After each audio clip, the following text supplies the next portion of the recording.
राष्ट्रीय लोक जनशक्ति पार्टी के अध्यक्ष पशुपति कुमार पारस को इस बात का मलाल है कि उनके भतीजे चिराग पासवान ने उन्हें अपने नामांकन में नहीं बुलाया।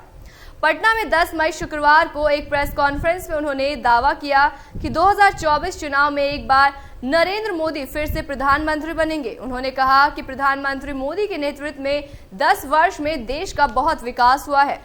समाज में दलित और गरीब जाति के लोगों के लिए प्रधानमंत्री ने काफी काम किया।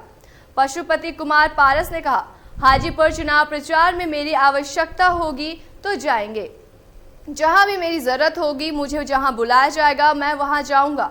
अभी तक चिराग पासवान ने मुझे चुनाव प्रचार करने के लिए नहीं कहा है।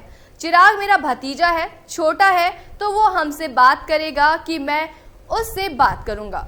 कुआं प्यासे के पास नहीं आता, बल्कि प्यासा कुएं के पास आता है। पारस ने कहा कि चिराग की इच्छा पर है कि मुझे बुलाएंगे कि नहीं। मुझे बुलाया जाएगा तो निश्चित रूप से जाऊंगा। नामांकन करने के समय मुझे नहीं बुलाया गया था। चिराग पासवान इधर से आते जाते हैं। अगर दिमाग में होता कि चाचा से आशीर्वाद चाहिए तो मुझसे मिल सकते थे। चिराग पासवान ने मुझे एक कॉल भी नहीं किया था। मैं जो कह रहा हूं वही सही है। चिराग पासवान आते जाते हैं तो उनका कहना चाहिए, उनको ये बोलना चाहिए, चाचा चलिए नामांकन दाखिल करने के लिए, तो मैं जरूर जाता। पशुपतिनाथ कुमार पारस ने कहा कि देश की 70% आबादी प्रधानमंत्री पर विश्वास करती है। हमारी पार्टी देश और बिहार प्रदेश स्तर पर एनडीए को मजबूत करने में लगी है। देश के युवाओं को सरकारी नौकरी की जरूरत है। केंद्र सरकार ने युवाओं को नौकरी दी है और आगे भी दी जाएगी। एक साथ सभी को नौकरी देना संभव नहीं है। तीसरी बार जब प्रधानमंत्री चुनकर आएंगे, देश में जितने बेरोजगार हैं तो हम लोग उनको अधिक से अधिक नौकरी देंगे।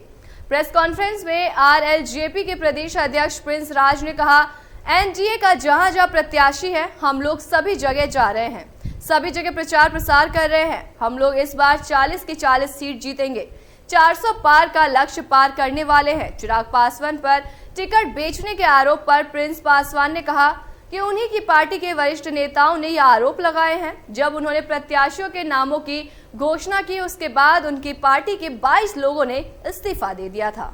ऐसे तमाम बड़ी खबरों के लिए देखते रहें केलांचल टाइम्स।